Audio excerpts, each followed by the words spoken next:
ਸਤਿ ਸ਼੍ਰੀ ਅਕਾਲ ਜੀ। ਆਪ ਸਭ ਜੀ ਦਾ ਸਵਾਗਤ ਹੈ ਤੁਹਾਡੇ ਆਪਣੇ YouTube ਚੈਨਲ ਪੋਜ਼ਿਟਿਵ ਬਾਈ ਪੰਜਾਬ ਦੇ ਉੱਤੇ। ਅੱਜ ਤੁਹਾਡੇ ਵਾਸਤੇ ਆਪਾਂ ਲੈ ਕੇ ਆਏ ਹਾਂ general awareness and banking the class number 2। ਤੇ ਮੈਂ ਤੁਹਾਡੇ ਨਾਲ ਰਾਜੇ ਵਾਅਦਾ ਕੀਤਾ ਸੀ ਕਿ ਡੇਲੀ ਲਾਈਵ ਕਲਾਸ ਹੋਇਆ ਕਰੂਗੀ। ਬਸ ਥੋੜੇ ਦਿਨ ਰੁਕ ਜਾਓ, ਇੱਕ ਦੋ ਦਿਨ ਵੇਟ ਕਰ ਲਓ ਬੇਟਾ। ਫਿਲਹਾਲ ਤੁਹਾਨੂੰ ਰਿਕਾਰਡਡ ਕਲਾਸ ਮਿਲ ਰਹੀ ਹੈ ਇਸ ਟਾਈਮ। ਤੇ ਇਸ ਤੋਂ ਬਾਅਦ ਆਪਾਂ ਲਾਈਵ ਕਲਾਸ ਸਟਾਰਟ ਕਰਨੀ ਆ। ਆਪਾਂ ਇੱਕ ਤਾਂ ਕੰਪਿਊਟਰ ਸਬਜੈਕਟ ਤੇ ਇੱਕ ਆਪਾਂ ਇਹ ਜਨਰਲ ਅਵੇਅਰਨੈਸ ਐਂਡ ਬੈਂਕਿੰਗ, ਦੋ ਲਾਈਵ ਕਲਾਸਾਂ ਸਟਾਰਟ ਕਰਨੀਆਂ ਨੇ ਕੋਆਪਰੇਟਿਵ ਬੈਂਕ ਵਾਸਤੇ।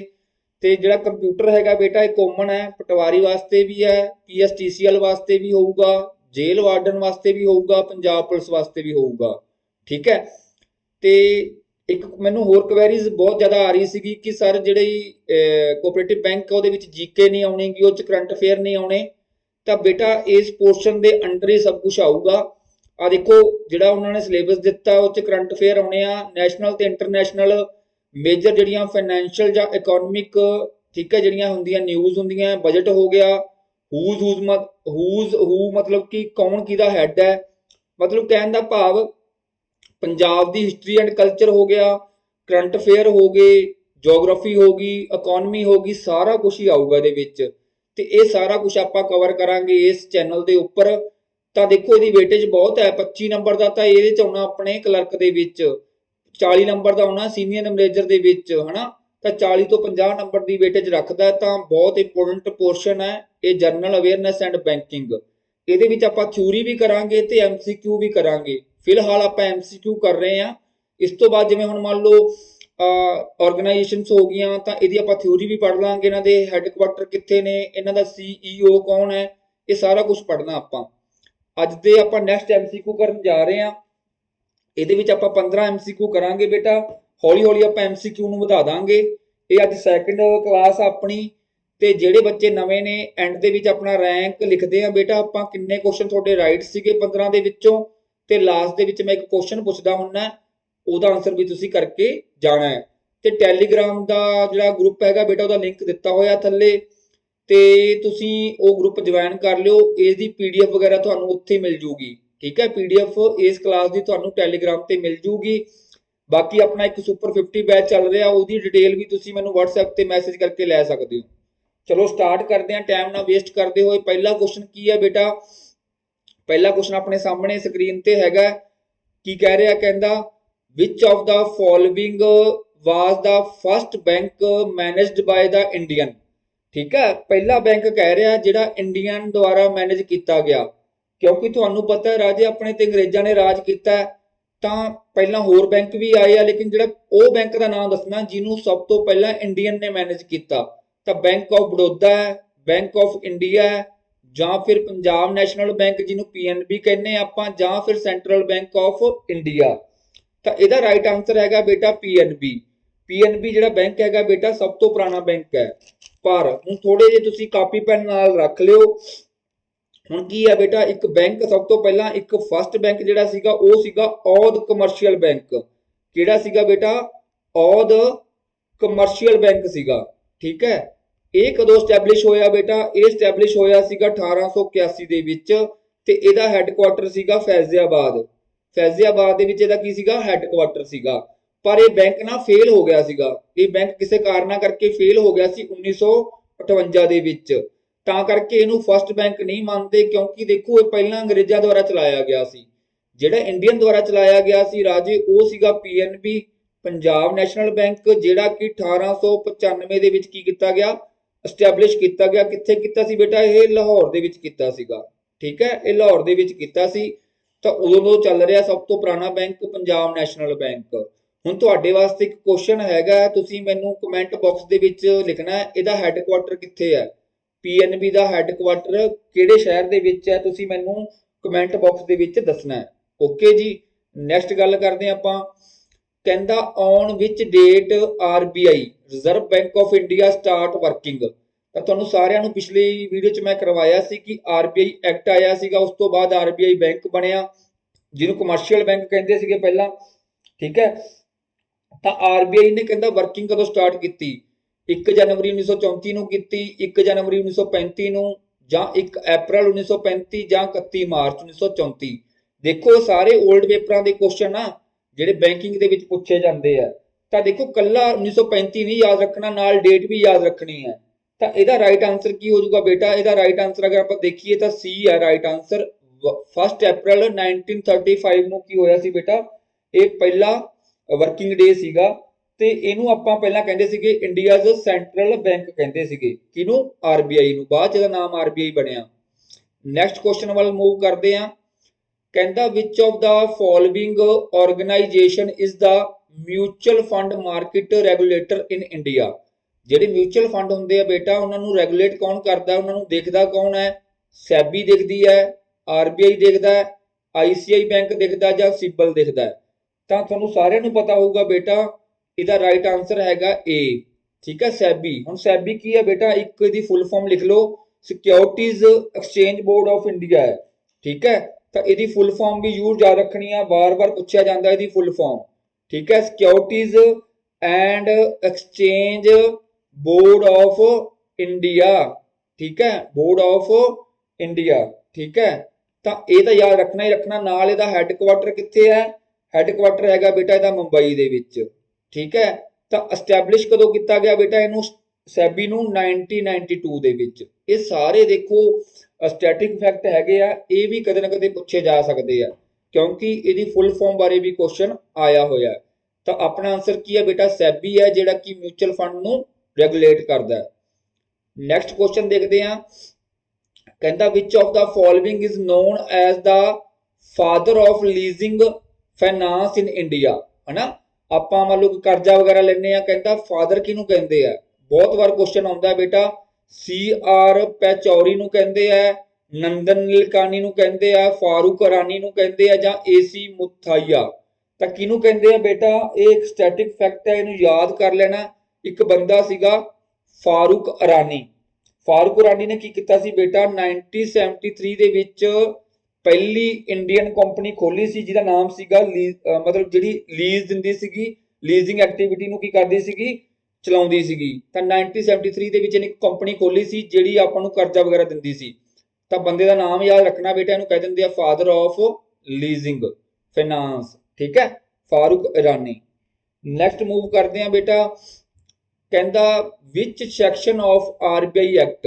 ਹਨਾ, ਆਰਬੀਆਈ ਐਕਟ 1934 ਆਇਆ ਸੀ ਆਪਣੇ ਕੋਲੇ। ਉਹ ਕਹਿੰਦਾ ਕਿਹੜਾ ਐਕਟ ਦਾ ਕਿਹੜਾ ਸੈਕਸ਼ਨ ਹੈ? That RBI has exclusive right to issue currency note.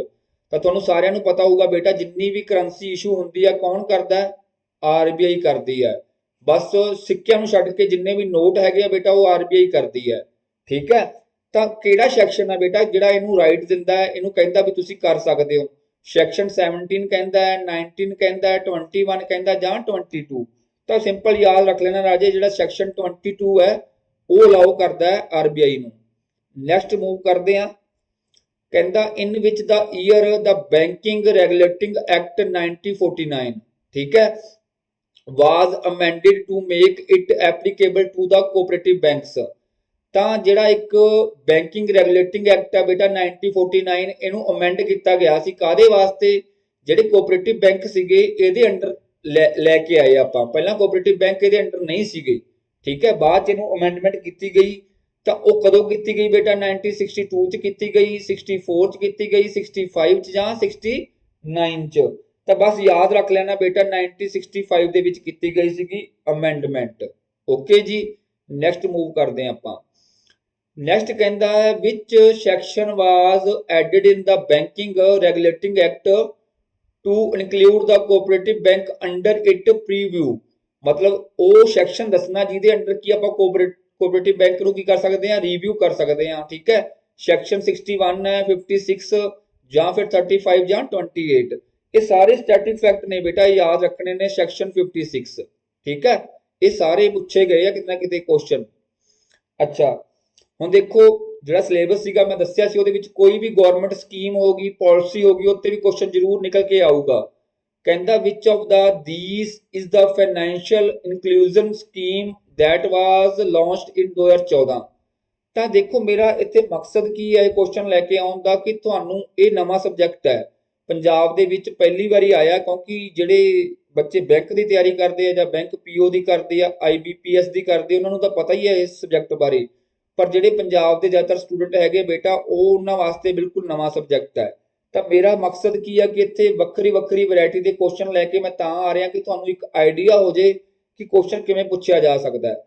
ਤਾਂ 2014 ਦੇ ਵਿੱਚ ਕਿਹੜੀ ਸਕੀਮ ਲਾਂਚ ਕੀਤੀ ਗਈ ਸੀ ਬੇਟਾ? ਪ੍ਰਧਾਨ ਮੰਤਰੀ ਸੰਪਦਾ ਯੋਜਨਾ, ਭਾਰਤ ਨਿਰਮਾਣ, ਜਾਂ ਪ੍ਰਧਾਨ ਮੰਤਰੀ ਜਨ ਧਨ ਯੋਜਨਾ, ਜਾਂ ਆਲ ਆਫ ਦੀ ਅਬਵ। ਤਾਂ ਬੇਟਾ ਫਾਈਨੈਂਸ਼ੀਅਲ ਦੇ ਨਾਲ ਰਿਲੇਟਡ ਹੈ, ਤਾਂ ਬੇਸਿਕਲੀ ਇਹ ਸੀਗੀ ਬੇਟਾ ਆਪਣੀ ਪ੍ਰਧਾਨ ਮੰਤਰੀ ਜਨ ਧਨ ਯੋਜਨਾ। ਤਾਂ ਇਹਦੇ ਵਿੱਚ ਕੀ ਸੀਗਾ ਵੀ ਬੇਸਿਕਲੀ ਵੀ ਇਹਦੇ ਵਿੱਚ ਖਾਤੇ ਖੋਲੇ ਗਏ ਬੈਂਕਾਂ ਦੇ ਵਿੱਚ ਕਿ ਲੋਕ ਵੱਧ ਤੋਂ ਵੱਧ ਜਿਹੜੇ ਫਾਈਨੈਂਸ਼ੀਅਲ ਇੰਸਟੀਚਿਊਟ ਹੈ ਉਹਦੇ ਵਿੱਚ ਕੀ ਕਰਨ, ਟ੍ਰਾਂਜੈਕਸ਼ਨ ਵਗੈਰਾ ਕਰਿਆ ਕਰਨ। ਠੀਕ ਹੈ, ਜਾਂ ਇਹਨੂੰ ਦੂਸਰਾ ਨਾਮ ਕੀ ਸੀਗਾ ਇਹਦਾ? ਪ੍ਰਧਾਨ ਮੰਤਰੀ ਹੈ ਨਾ, ਪ੍ਰਧਾਨ ਮੰਤਰੀ ਪੀਪਲਸ ਵੈਲਥ ਸਕੀਮ, ਜਾਂ ਕੀ ਕਹਿੰਦੇ ਸੀ ਇਹਨੂੰ? ਪ੍ਰਧਾਨ ਮੰਤਰੀ ਪੀਪਲਸ ਵੈਲਥ ਸਕੀਮ ਵੀ ਕਿਹਾ ਗਿਆ ਇਹਨੂੰ। ਕਿਹਨੂੰ? ਏਸੀ ਪਾਲਿਸੀ ਨੂੰ। ਠੀਕ ਹੈ, ਇਸੇ ਪਾਲਿਸੀ ਨੂੰ ਕਿਹਾ ਗਿਆ ਦੂਸਰਾ ਨਾਮ। ਠੀਕ ਹੈ, ਤਾਂ ਕਦੋਂ ਲਾਂਚ ਕੀਤੀ ਗਈ ਸੀ ਬੇਟਾ? ਇਹ ਵੀ ਯਾਦ ਰੱਖਣਾ ਹੈ, 28 ਅਗਸਤ 2014 ਨੂੰ ਲਾਂਚ ਕੀਤੀ ਗਈ ਸੀਗੀ। ਇਹਦੀ ਡੇਟ ਵਗੈਰਾ ਵੀ ਪੁੱਛ ਲੈਂਦੇ ਆ। ਠੀਕ ਹੈ, ਤਾਂ ਬਸ ਇਹਨੂੰ ਯਾਦ ਰੱਖ ਲੈਣਾ, ਕੋਈ ਵੀ ਪਾਲਿਸੀ ਪੁੱਛੀ ਜਾ ਸਕਦੀ ਹੈ। ਅੱਗੇ ਗੱਲ ਕਰਦੇ ਆ ਬੇਟਾ, ਬਹੁਤ ਇੰਪੋਰਟੈਂਟ ਕੁਐਸਚਨ ਹੈ ਤੇ ਬਹੁਤ ਵਾਰ ਪੁੱਛਿਆ ਜਾਂਦਾ। ਕਹਿੰਦਾ which was the first bank to introduce ATM. ATM ਨੂੰ ਸਭ ਤੋਂ ਪਹਿਲਾਂ ਬੈਂਕ ਕਿਹੜਾ ਲੈ ਕੇ ਆਇਆ? ਤੁਹਾਡੇ ਵਾਸਤੇ ਇੱਕ ਕੁਐਸਚਨ ਹੋਰ ਜਿਹੜਾ ਕਿ ਮੋਸਟ ਇੰਪੋਰਟੈਂਟ ਹੈ, ਤੁਸੀਂ ਮੈਨੂੰ ਏਟੀਐਮ ਦੀ ਫੁੱਲ ਫਾਰਮ ਦੱਸਣੀ ਹੈ ਕਿ ਏ ਦਾ ਮਤਲਬ ਕੀ ਹੈ, ਟੀ ਦਾ ਮਤਲਬ ਕੀ ਹੈ, ਐਮ ਦਾ ਮਤਲਬ ਕੀ ਹੈ। ਠੀਕ ਹੈ, ਆਟੋਮੈਟਿਕ ਤੁਹਾਨੂੰ ਮੈਂ ਏ ਦਾ ਮਤਲਬ ਦੱਸਤਾ, ਆਟੋਮੈਟਿਕ ਅੱਗੇ ਟੀ ਐਮ ਦਾ ਮਤਲਬ ਤੁਸੀਂ ਮੈਨੂੰ ਦੱਸਣਾ ਹੈ। ਚਲੋ, ਇੱਥੇ ਬੈਂਕ ਦਾ ਨਾਮ ਪੁੱਛ ਰਿਹਾ ਬੇਟਾ, ਆਈਡੀਬੀਆਈ ਬੈਂਕ ਹੈ, यूटीआई है, आईसीआई बैंक है, ਜਾਂ एचएसबीसी बैंक है। ਤਾਂ ਕਿਹੜਾ ਬੈਂਕ ਹੈ ਜਿਹਨੇ ਸਭ ਤੋਂ ਪਹਿਲਾਂ ਇੰਡੀਆ ਦੇ ਵਿੱਚ ਏਟੀਐਮ ਇੰਟਰੋਡਿਊਸ ਕੀਤਾ? ਤਾਂ ਬੇਟਾ ਉਹਦਾ ਰਾਈਟ ਆਨਸਰ ਹੈਗਾ ਐਚਐਸਬੀਸੀ। ਅੱਛਾ, ਹੁਣ ਐਚਐਸਬੀਸੀ ਦੀ ਫੁੱਲ ਫਾਰਮ ਵੀ ਯਾਦ ਰੱਖਣੀ ਹੈ ਬੇਟਾ, ਕਿਉਂਕਿ ਇਹ ਬਾਹਰ ਦਾ ਬੈਂਕ ਹੈ। ਤਾਂ ਇਹਦਾ ਨਾਮ ਕੀ ਹੈ? ਹਾਂਗਕਾਂਗ ਕੀ ਹੈ ਬੇਟਾ? ਇੱਕ ਮਿੰਟ, ਸੌਰੀ, ਇਹਦਾ ਹੈਗਾ ਬੇਟਾ, ਨੋਟ ਕਰ ਲਿਓ, HONG, ਹਾਂਗ ਕਾਂਗ। ਠੀਕ ਹੈ, ਐਂਡ ਸਿੰਗਾਈ ਬੈਂਕ ਕਾਰਪੋਰੇਸ਼ਨ। ਠੀਕ ਹੈ, ਇਹਦੇ ਸਪੈਲਿੰਗ ਵਗੈਰਾ ਵੀ ਨੋਟ ਕਰ ਲਿਓ ਬੇਟਾ, ਇਹ ਪੁੱਛਿਆ ਹੀ ਜਾਊਗਾ, ਬੈਂਕ ਦਾ ਨਾਮ ਜ਼ਰੂਰ ਪੁੱਛਿਆ ਜਾਊਗਾ। ਠੀਕ ਹੈ, ਇਹ 1987 ਦੇ ਵਿੱਚ ਪਹਿਲਾ ਏਟੀਐਮ ਇੰਟਰੋਡਿਊਸ ਕੀਤਾ ਸੀ ਇਹਨਾਂ ਨੇ। ਠੀਕ ਹੈ, ਡੇਟ ਵੀ ਯਾਦ ਰੱਖ ਸਕਦੇ ਆਪਾਂ, 1987। ਵੈਸੇ ਪੰਜਾਬ ਦੇ ਵਿੱਚ ਇੰਨਾ ਡੀਪਲੀ ਨਹੀਂ ਪੁੱਛਿਆ ਜਾਂਦਾ, ਜਸਟ ਇਹੀ ਪੁੱਛਿਆ ਜਾਊਗਾ ਕਿ ਪਹਿਲਾ ਏਟੀਐਮ ਕਦੋਂ ਇੰਟਰੋਡਿਊਸ ਕੀਤਾ ਜਾਂ ਕਿਹੜੇ ਬੈਂਕ ਨੇ ਕੀਤਾ। HSBC, Hong Kong and Shanghai bank corporation. अच्छा, कहता which is the where is the headquarter of Bharatiya reserve bank note Mudra private limited. ठीक है, हुण आरबीआई के अंडर भी बेटा एक कंपनी काम करती है, एक संस्था काम करती है जिहड़ी कि नोटां नूं छापदी है ना, जिथे मशीनां लगियां नोट छापण दियां। तां ओहदा कहंदा हैडक्वार्टर पुछ रहा है, चेन्नई दे विच है, न्यू दिल्ली है, हैदराबाद है, जां बेंगलुरु है। तां कित्थे है बेटा इहदा हैडक्वार्टर? ये तुसीं नोट कर लेना बेटा, ਇਹਦਾ ਬੈਂਗਲੁਰੂ ਦੇ ਵਿੱਚ ਹੈ। ਠੀਕ ਹੈ, ਕਿਹਦਾ? Bharatiya Reserve Bank Note Mudra Private Limited. Next ਗੱਲ ਕਰਦੇ ਆ, ਕਹਿੰਦਾ which of these states are not served by the RBI as a banker. ਤਾਂ ਤੁਹਾਨੂੰ ਸਾਰਿਆਂ ਨੂੰ ਪਤਾ ਬੇਟਾ, ਜਿੰਨੇ ਵੀ ਬੈਂਕ ਆ ਉਹ ਸਾਰੇ ਕਿਹਦੇ ਅੰਡਰ ਆਉਂਦੇ ਆ? ਆਰਬੀਆਈ ਦੇ ਅੰਡਰ ਕੰਮ ਕਰਦੇ ਆ। ਪਰ ਇੱਕ ਦੋ ਸਟੇਟਾਂ ਹੈਗੀਆਂ ਜਿਹਦੇ ਵਿੱਚ ਆਰਬੀਆਈ ਬੈਂਕਾਂ ਦੇ ਉੱਪਰ ਕੰਮ ਨਹੀਂ ਕਰਦਾ। ਉਹ ਕਿਹੜੀ ਸਟੇਟ ਹੈ? ਆਪਸ਼ਨ ਦੇ ਵਿੱਚ ਪੁੱਛ ਰਿਹਾ, ਗੋਆ, ਆਸਾਮ, ਸਿੱਕਮ ਜਾਂ ਅਰੁਣਾਚਲ ਪ੍ਰਦੇਸ਼। ਵੈਸੇ ਬੇਟਾ ਦੋ ਸਟੇਟਾਂ ਹੈਗੀਆਂ, ਤਾਂ ਇਸ ਟਾਈਮ ਦੂਸਰੀ ਸਟੇਟ ਨਹੀਂ ਰਹੀ, ਉਹ ਯੂਟੀ ਬਣ ਗਈ ਹੈ, JNK। ਤਾਂ ਇਸ ਕਰਕੇ ਉਹ ਆਪਸ਼ਨ ਹੁਣ ਨਹੀਂ ਆਊਗੀ। ਤਾਂ ਇੱਥੇ ਆਪਸ਼ਨ ਜਿਹੜੀ ਆਊਗੀ ਬੇਟਾ ਉਹ ਹੈਗਾ ਰਾਈਟ ਆਨਸਰ ਸਿੱਕਮ। ਤਾਂ ਸਿੱਕਮ ਦੇ ਵਿੱਚ ਆਰਬੀਆਈ ਰੈਗੂਲੇਟ ਨਹੀਂ ਕਰਦਾ ਬੈਂਕ ਨੂੰ। ਠੀਕ ਹੈ, ਨੈਕਸਟ ਗੱਲ ਕਰਦੇ ਆਪਾਂ, ਬਹੁਤ ਵਧੀਆ ਕੁਐਸਚਨ ਹੈ। ਕਹਿੰਦਾ what do we call the funds that the banks keep with RBI as a portion of their net demand and time liabilities। ਹੁਣ ਇਹਨੂੰ ਪੰਜਾਬੀ ਚ ਸਮਝਦੇ ਆ। ਕਹਿੰਦਾ ਵੀ ਇੱਕ ਬੈਂਕ ਕੀ ਕਰਦਾ ਬੇਟਾ, ਹਮੇਸ਼ਾ ਆਪਣੇ ਕੋਲੇ ਇੱਕ ਰਿਜ਼ਰਵ ਫੰਡ ਰੱਖਦਾ ਹੈ। ਉਹ ਫੰਡ ਤਾਂ ਰੱਖਦਾ ਵੀ ਜੇ ਨੈਟ ਡਿਮਾਂਡ ਹੈ ਜਾਂ ਉਹਦੀ ਕੋਈ ਜੇ ਮਤਲਬ ਲਾਇਬਿਲਿਟੀਜ਼ ਆ, ਉਹਨੂੰ ਰਿਜ਼ਰਵ ਕਰਕੇ ਰੱਖਦਾ ਹੈ। ਤਾਂ ਉਹਨੂੰ ਇੱਕ ਬੈਂਕਿੰਗ ਟਰਮ ਬੋਲਦੇ ਆ। ਬੈਂਕਿੰਗ ਟਰਮ ਕੀ ਹੈ? Statutory liquidity ratio, cash reserve ratio, bank rate ਜਾਂ ਰਿਜ਼ਰਵ ਰਿਪੋ ਰੇਟ। ਤਾਂ ਇਹ ਬਹੁਤ ਇੰਪੋਰਟੈਂਟ ਕੁਐਸਚਨ ਹੈ, ਵਾਰ-ਵਾਰ ਪੁੱਛਿਆ ਜਾਂਦਾ ਬੇਟਾ, ਕਿਉਂਕਿ ਸਟੈਂਡਰਡ ਟਰਮ ਬੈਂਕਾਂ ਦੀਆਂ ਪੁੱਛੀਆਂ ਜਾਂਦੀਆਂ। ਇਹਨੂੰ ਕਹਿ ਦਿੰਦੇ ਆ CRR। ਠੀਕ ਹੈ, ਸ਼ਾਰਟ ਫਾਰਮ ਦੇ ਵਿੱਚ ਕਹਿ ਦਿੰਦੇ ਆ CRR, ਜਿਹੜੀ ਹੈਗੀ ਆ ਕਿ ਕੈਸ਼ ਰਿਜ਼ਰਵ ਰੇਸ਼ੋ, ਕਿਉਂਕਿ ਰਿਜ਼ਰਵ ਕਰਕੇ ਰੱਖਦੇ ਆ। ਹੁਣ ਜਿਵੇਂ ਮੰਨ ਲਓ ਤੁਸੀਂ ਸੇਵਿੰਗ ਅਕਾਊਂਟ ਆਪਣਾ ਰੱਖ ਲਿਆ, ਤੁਸੀਂ ਮੰਨ ਲਓ 10,000 ਰੁਪਇਆ ਸੇਵ ਕਰਕੇ ਰੱਖਦੇ ਹੋ ਐਮਰਜੈਂਸੀ ਵਾਸਤੇ, ਹਨਾ, ਕਦੇ ਵੀ ਆਪਾਂ ਨੂੰ ਲੋੜ ਪੈ ਸਕਦੀ ਹੈ। ਉਵੇਂ ਬੈਂਕ ਕੁਝ ਮੁਦਰਾ ਆਪਣੇ ਵਾਸਤੇ ਰੱਖਦਾ ਹੈ, ਉਹਨੂੰ ਕਹਿ ਦਿੰਦੇ ਆ ਕੈਸ਼ ਰਿਜ਼ਰਵ ਰੇਸ਼ੋ ਕਹਿ ਦਿੰਦੇ ਆ। ਠੀਕ ਹੈ, ਤਾਂ ਇਹਦੇ ਬਾਰੇ ਆਪਾਂ ਡਿਟੇਲ 'ਚ ਪੜ੍ਹ ਲਾਂਗੇ ਕਿਸੇ ਨਾ ਕਿਸੇ ਦਿਨ ਆਪਣੇ MCQ ਜਾਂ ਥਿਊਰੀ ਦੇ ਵਿੱਚ। ਅਗਲਾ ਕੁਐਸਚਨ ਬੇਟਾ ਕਹਿੰਦਾ ਵਿਚ ਆਰਗੇਨਾਈਜੇਸ਼ਨ ਡਿਵੈਲਪ ਭੀਮ ਐਪਲੀਕੇਸ਼ਨ। ਤਾਂ ਭੀਮ ਬਾਰੇ ਤੁਸੀਂ ਸੁਣਿਆ ਹੋਊਗਾ, ਜਿੰਨੇ ਵੀ, ਜੇ ਕੋਈ ਗੂਗਲ ਪੇ ਯੂਜ਼ ਕਰਦਾ ਹੈ, ਫੋਨ ਪੇ ਕਰਦਾ ਹੈ, ਪੇਟੀਐਮ ਕਰਦਾ ਹੈ, ਤੁਹਾਨੂੰ ਮੈਂ ਇੱਕ ਫੋਟੋ ਵਿਖਾਉਣਾ, ਤੁਹਾਨੂੰ ਯਾਦ ਆ ਜਾਊਗੀ। ਆਹ ਫੋਟੋ ਦੇਖ ਕੇ ਸਾਰਿਆਂ ਨੂੰ ਯਾਦ ਆ ਗਿਆ ਹੋਊਗਾ ਨਾ ਭੀਮ ਐਪ। ਤਾਂ ਭੀਮ ਐਪ ਕੀ ਹੈ ਬੇਟਾ, ਬੇਸਿਕਲੀ ਕੀ ਹੈ, ਭੀਮ ਦੀ ਫੁੱਲ ਫਾਰਮ ਵੀ ਯਾਦ ਰੱਖਣੀ ਹੈ, ਭਾਰਤ ਇੰਟਰਫੇਸ ਫॉर ਮਨੀ। ਠੀਕ ਹੈ, ਭਾਰਤ ਇੰਟਰਫੇਸ ਫॉर ਮਨੀ ਬਹੁਤ ਵਾਰ ਪੁੱਛਿਆ ਜਾਂਦਾ ਭੀਮ ਐਪ ਦੀ ਫੁੱਲ ਫਾਰਮ। ਤਾਂ ਇਹਨੂੰ ਚਲਾਉਂਦਾ ਕੌਣ ਹੈ ਬੇਟਾ, ਇਹਨੂੰ ਡਿਵੈਲਪ ਕਿਹਨੇ ਕੀਤਾ ਹੈ ਜਾਂ ਬਣਾਇਆ ਕਿਹਨੇ ਹੈ? SBI ਨੇ ਬਣਾਇਆ, RBI ਨੇ ਬਣਾਇਆ, NPCI ਨੇ ਬਣਾਇਆ ਜਾਂ SEBI ਨੇ ਬਣਾਇਆ? ਤਾਂ ਬੇਟਾ ਇਹਨੂੰ ਬਣਾਇਆ NPCI ਨੇ। NPCI ਕੀ ਹੈ ਬੇਟਾ, ਆਪਣੀ ਇੰਡੀਆ ਦੀ ਕੀ ਹੈ, ਨੈਸ਼ਨਲ ਪੇਮੈਂਟ, ਠੀਕ ਹੈ, national payment corporation of India. ਠੀਕ ਹੈ, ਤਾਂ ਇਹਨੂੰ ਯਾਦ ਰੱਖਣਾ ਬੇਟਾ, ਇਹਦੀ ਫੁੱਲ ਫਾਰਮ ਵੀ ਪੁੱਛੀ ਜਾਂਦੀ ਹੈ। ਠੀਕ ਹੈ, NPCI national payment corporation of India. ਚਲੋ ਅੱਗੇ ਆ ਗਿਆ, ਬਹੁਤ ਵਧੀਆ ਕੁਐਸਚਨ। ਕਹਿੰਦਾ what is the length of UPI pin. ਠੀਕ ਹੈ, ਤੁਹਾਨੂੰ ਮੈਂ ਪਿਛਲੀ ਵਾਰ UPI ਪਿਨ ਦੀ ਫੁੱਲ ਫਾਰਮ ਵੀ ਕਰਵਾਈ ਸੀ, ਹੁਣ ਉਹਦੀ ਲੈਂਥ ਪੁੱਛ ਰਿਹਾ ਹੈ ਕਿੰਨੇ ਕੁ, ਮਤਲਬ ਜਿਹੜੀ ਆਪਾਂ UPI ਪਿਨ ਰੱਖਦੇ ਹਾਂ 2 ਡਿਜਿਟ ਦੀ ਹੁੰਦੀ ਹੈ, 10 ਦੀ ਹੁੰਦੀ ਹੈ, ਜਾਂ 4 ਤੋਂ 6 ਜਾਂ 2 ਤੋਂ 4। ਤਾਂ ਤੁਸੀਂ ਸਾਰਿਆਂ ਨੇ ਰੱਖਿਆ ਹੋਊਗਾ, ਅਗਰ ਆਪਾਂ ਗੂਗਲ ਪੇ ਤੇ ਜਾਈਏ ਤਾਂ ਬੇਟਾ 6 ਦੀ ਹੁੰਦੀ ਆ ਨਾ, 1 2 3 4 5 6 ਹੈ ਨਾ, ਤਾਂ 4 ਦੀ ਵੀ ਹੋ ਸਕਦੀ ਹੈ। ਤਾਂ ਇਹਦਾ ਰਾਈਟ ਆਂਸਰ ਕੀ ਹੈ ਬੇਟਾ, 4 to 6। ਇਹਦੀ ਲੈਂਥ ਕੀ ਹੁੰਦੀ ਹੈ, 4 ਤੋਂ ਲੈ ਕੇ ਮਿਨੀਮਮ 4 ਮੈਕਸਿਮਮ 6, 4 ਤੋਂ ਲੈ ਕੇ 6 ਡਿਜਿਟ ਤੱਕ ਇਹਦੀ ਲੈਂਥ ਹੋ ਸਕਦੀ ਹੈ।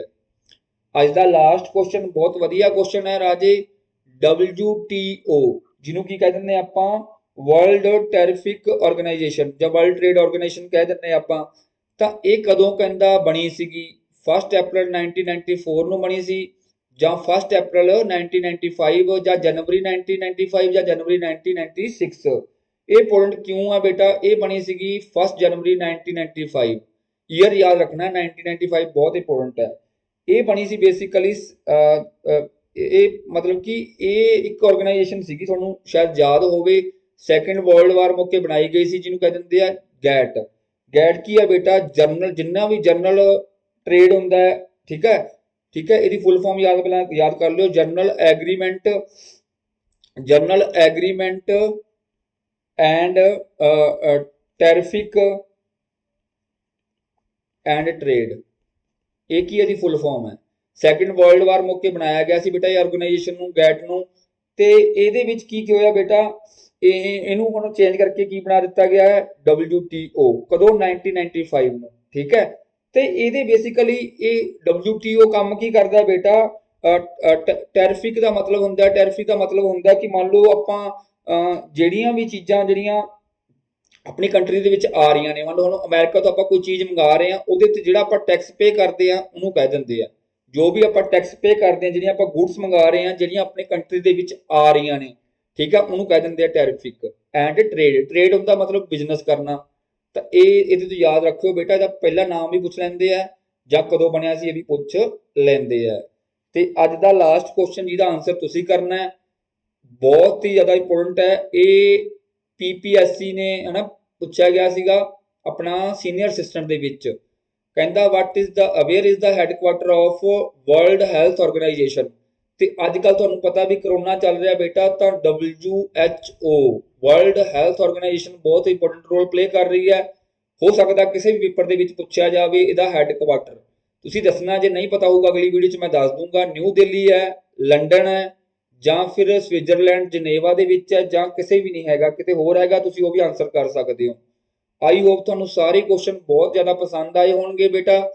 ਤੇ ਜਿਹੜੇ ਬੱਚੇ ਨਵੇਂ ਆ ਪਲੀਜ਼ ਚੈਨਲ ਨੂੰ ਜਰੂਰ ਸਬਸਕ੍ਰਾਈਬ ਕਰ ਲਿਓ, ਕਿਉਂਕਿ ਜੋ ਵੀ ਹੈ ਤੁਹਾਡੇ ਸਾਥ ਨਾਲ ਹੀ ਆ ਬੇਟਾ, ਤੁਹਾਡੇ ਸਾਥ ਨਾਲ ਹੀ ਮੈਂ ਆ। ਤਾਂ ਤੁਹਾਡੇ ਹੈਲਪ ਵਾਸਤੇ ਆਪਾਂ ਇੱਥੇ ਨਵੀਆਂ ਵੀਡੀਓ ਲੈ ਕੇ ਆਉਂਦੇ ਰਹਿੰਦੇ ਆ। ਚੈਨਲ ਦਾ ਲਿੰਕ ਹੈਗਾ PDF ਦੇ ਵਿੱਚ ਜਾ ਕੇ ਵੀ ਤੁਸੀਂ ਸਬਸਕ੍ਰਾਈਬ ਕਰ ਸਕਦੇ ਹੋ, ਜਾਂ ਤੁਹਾਨੂੰ ਰੈੱਡ ਬਟਨ ਦਿਖ ਰਿਹਾ ਹੋਊਗਾ ਉੱਤੇ ਕਲਿੱਕ ਕਰਿਓ, ਨਾਲ ਬੈਲ ਆਈਕਨ ਨੂੰ ਨੱਪ ਲਿਆ ਕਰੋ, ਤਾਂ ਜੋ ਨਵੀਂ ਵੀਡੀਓ ਆਊਗੀ ਤੁਹਾਡੇ ਕੋਲੇ ਨੋਟੀਫਿਕੇਸ਼ਨ ਵਗੈਰਾ ਆ ਜਾਊਗਾ। ਅੱਛਾ, ਇੱਕ ਬੇਟਾ ਆਪਣੇ ਕੋਲੇ ਕੰਪਿਊਟਰ IT ਦੇ MCQ ਹੈਗੇ ਆ 700 750 MCQ, ਜਿਹੜੇ ਕਿ ਪੰਜਾਬ ਪੁਲਿਸ ਵਾਸਤੇ, ਪਟਵਾਰੀ ਵਾਸਤੇ, ਕੋਆਪਰੇਟਿਵ ਬੈਂਕ ਦੇ ਸੀਨੀਅਰ ਮੈਨੇਜਰ ਜਾਂ ਫਿਰ ਤੁਸੀਂ ਆਈਟੀ ਆਫੀਸਰ ਜਾਂ ਫਿਰ ਤੁਸੀਂ ਕਲਰਕ ਜਾਂ ਸਟੈਨੋ ਦਾ ਭਰਿਆ, ਸਾਰਿਆਂ ਵਾਸਤੇ ਹੀ ਕਾਮਨ ਦੇਖੋ ਇਹ ਪੀਡੀਐਫ ਮਿਲੂਗੀ ਤੁਹਾਨੂੰ, ਲਾਈਫ ਟਾਈਮ ਤੁਹਾਡੇ ਕੋਲ ਰਹਿਣਗੇ, ਕੋਈ ਵੈਲਿਡਿਟੀ ਨਹੀਂ ਹੈਗੀ ਇਹਦੀ ਔਰ ਬਹੁਤ ਘੱਟ ਰੇਟ ਰੱਖਿਆ ਗਿਆ। ਤੁਸੀਂ ਇਸ ਨੰਬਰ ਤੇ WhatsApp ਕਰਕੇ ਡਿਟੇਲ ਲੈ ਸਕਦੇ ਹੋ, ਠੀਕ ਹੈ, ਜੇ ਤੁਹਾਨੂੰ ਚੰਗੇ ਲੱਗਣਗੇ। ਬਾਕੀ ਦੇਖੋ ਮੈਂ ਪਹਿਲਾਂ ਕੁਝ ਨਹੀਂ ਕਹਿੰਦਾ ਹੁੰਦਾ ਵੀ ਮੇਰੇ ਪੜ੍ਹਾਈ ਚੋਂ ਆਊਗਾ ਜਾਂ ਨਹੀਂ ਆਊਗਾ। ਜੇਲ੍ਹ ਸੁਪਰੀਡੈਂਟ ਦੇ ਵਿੱਚ ਜਿਹੜੇ ਕੰਪਿਊਟਰ ਸੀਗਾ ਬੇਟਾ 20 ਦੇ ਵਿੱਚੋਂ 18 ਜਿਹੜੇ ਡਾਇਰੈਕਟ ਆਪਣੇ ਟੈਸਟ ਸੀਰੀਜ਼ ਹੋ ਗਈ ਜਾਂ ਫਿਰ ਆਪਣਾ ਜਿਹੜਾ ਚੈਨਲ ਉੱਥੋਂ ਆਏ ਹੋਏ ਆ ਕੁਐਸਚਨ, ਜਿਹੜੇ ਬੱਚੇ ਲੱਗੇ ਆਪਣੇ ਚੈਨਲ ਤੋਂ 5 ਜਾਂ 7 ਬੱਚੇ ਸਿਲੈਕਟ ਹੋਏ ਆ, ਉਹਨਾਂ ਦੀ ਵੀਡੀਓ ਮੈਂ ਸ਼ੇਅਰ ਕਰੂੰਗਾ ਜਿਹੜੇ ਕਿ ਜੇਲ੍ਹ ਸੁਪਰੀਡੈਂਟ ਦੇ ਵਿੱਚ as a jail superintendent select ਹੋਏ ਆ, ਠੀਕ ਹੈ, ਉਹਨਾਂ ਦੇ ਰਿਵਿਊ ਤੁਸੀਂ ਲੈ ਸਕਦੇ ਹੋ। ਬਾਕੀ ਕੀ ਹੈ ਕਿ ਇਹ ਚੈਨਲ ਤੇ ਮੈਂ ਇੱਕ ਵੀਡੀਓ ਪਾਈ ਹੋਈ ਹੈ ਵਿਦ ਪ੍ਰੂਫ, ਹਨਾ, ਪ੍ਰੂਫ ਦੇ ਨਾਲ ਪਾਈ ਹੋਈ ਹੈ ਸਕਰੀਨਸ਼ਾਟ ਖਿੱਚ ਕੇ। ਤੇ ਬਾਕੀ ਐਗਰੀਕਲਚਰ ਦੀ ਟੈਸਟ ਸੀਰੀਜ਼ ਵੀ ਹੈਗੀ ਆਪਣੇ ਕੋਲੇ ਤੇ ਕੰਪਿਊਟਰ ਦੀ ਵੀ ਹੈਗੀ ਹੈ। ਚਲੋ ਰਾਈਟ ਹੈ, ਇਹ ਤੁਹਾਡੀ ਨੌਲੇਜ ਵਾਸਤੇ ਸੀਗਾ। ਬਾਕੀ ਠੀਕ ਹੈ, ਵੀਡੀਓ ਦੇਖਣ ਵਾਸਤੇ ਸਭ ਦਾ ਧੰਨਵਾਦ। ਤੇ ਹੁਣ ਮੈਂ ਇੱਕ ਕੋਸ਼ਿਸ਼ ਕਰੂੰਗਾ ਲਾਈਵ ਵੀਡੀਓ ਜਿਹੜਾ ਹੈਗੀ ਹੈ ਬੇਟਾ, ਆਪਾਂ ਇੱਕ ਕੰਪਿਊਟਰ ਦੇ MCQ ਕਰਨੇ ਇੱਥੇ ਆਪਾਂ ਇੱਕ ਆਪਾਂ ਜਨਰਲ ਅਵੇਅਰਨੈਸ ਐਂਡ ਬੈਂਕਿੰਗ ਕਰ ਰਹੇ ਹਾਂ। ਇਹ ਕਾਮਨ ਆਪਣੇ ਸਾਰੇ ਬੈਂਕਾਂ ਵਾਸਤੇ, ਕੋਆਪਰੇਟਿਵ ਬੈਂਕ ਵਾਸਤੇ ਵੀ ਹੈ, PSTCL ਵਾਸਤੇ ਵੀ ਹੈ, ਠੀਕ ਹੈ, ਪੰਜਾਬ ਪੁਲਿਸ ਵਾਸਤੇ ਵੀ ਹੈ, ਜੇਲ੍ਹ ਵਾਰਡਨ ਵਾਸਤੇ ਵੀ ਹੈ, ਸਾਰੀਆਂ ਪੋਸਟਾਂ ਵਾਸਤੇ ਕਾਮਨ ਰਹੂਗਾ ਕੰਪਿਊਟਰ। ਤੇ ਥਿਊਰੀ ਮੈਂ ਕਰਵਾਈ ਹੋਈ ਹੈ ਬੇਟਾ, ਜਿਹੜੀ ਥਿਊਰੀ ਦੀ ਪਲੇਲਿਸਟ ਪਈ ਹੈ ਉਹ ਸਾਰਿਆਂ ਵਾਸਤੇ ਕਾਮਨ ਹੈ, ਪਟਵਾਰੀ ਵਾਸਤੇ ਵੀ ਹੈ, ਸਭ ਵਾਸਤੇ ਵੀ ਹੈ। ਤਾਂ ਥਿਊਰੀ ਪੜ੍ਹਨੀ ਜ਼ਰੂਰੀ ਹੈ, ਉਸ ਤੋਂ ਬਾਅਦ ਤੁਸੀਂ ਪੜ੍ਹਨੇ ਨੇ MCQ। ਚਲੋ ਧੰਨਵਾਦ ਬੇਟਾ, ਮਿਲਦੇ ਆ ਇੱਕ ਨਵੀਂ ਵੀਡੀਓ ਦੇ ਨਾਲ, ਤਦ ਤੱਕ ਵਾਸਤੇ ਧੰਨਵਾਦ। ਸਰਬਤ ਦਾ ਭਲਾ ਬਾਬਾ ਮਿਹਰ ਕਰੇ।